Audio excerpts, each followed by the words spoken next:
Hey there, welcome back to Bizdateup. We've spoken quite a lot about investing in startups and ideas you believe in, but we've never discussed how you can judge whether the startup is worth your investment or not.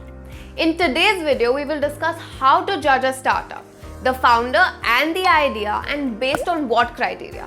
Let's consider that you are running a successful company and it has an excellent turnover. So your cousin has come to you to invest in their new startup company, which actually looks appealing on paper.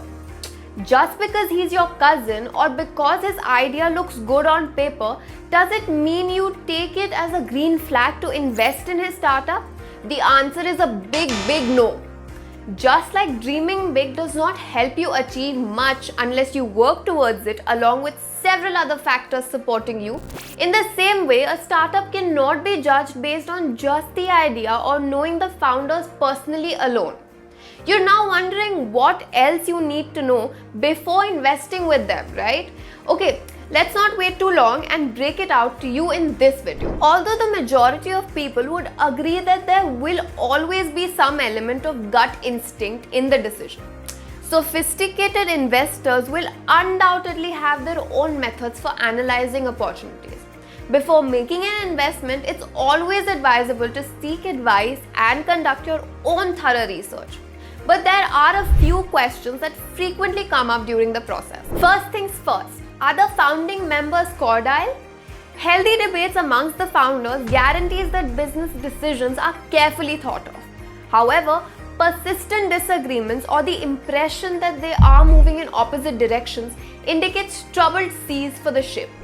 Looking for hints of disagreement behind closed doors, as most startups will be trying to present their best side to you as the investor.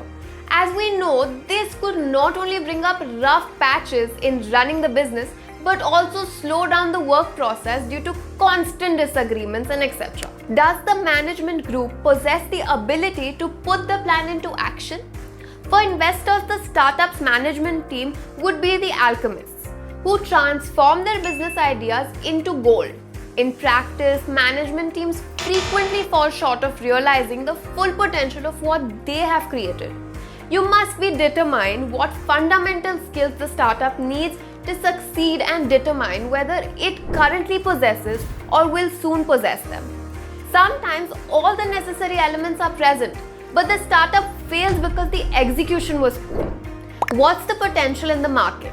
Before selling any product or service in the market, you should know its potential market. Your product or service might be very good, but the market around may not be potential. After all, what's the point of selling heaters or sweater in a state like Rajasthan? Okay, this was just an example of a potential market. How much will I get back? Established companies will be able to support their investment projections with trading data and other supporting documentation. However, a pre-start company's growth forecast is based on theoretical numbers, which you must carefully examine and evaluate based on your personal experiences. Does a clearly defined exit plan exist? Any investment must have a clear exit strategy in place, but startups require it more than any other type of business. Investors should be aware of the exact time and procedure by which they can withdraw their initial investments and any associated profits. An angel investor, for instance, would want to know when they would be able to sell their equity shares. Once more, this is why it's important to be aware of the time frame involved so that you can leave at a time that feels comfortable to you. Last but not the least, what are the potential risks to the business? Investors want to understand what risks there might be in the business. They want to understand your thought process and the mitigating precautions you are taking to reduce those risks.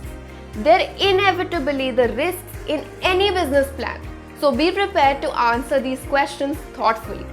First, what do you see as a principal risk to the business? Second, what legal risks do you have? Will the business model comply with applicable laws including expanding privacy protections?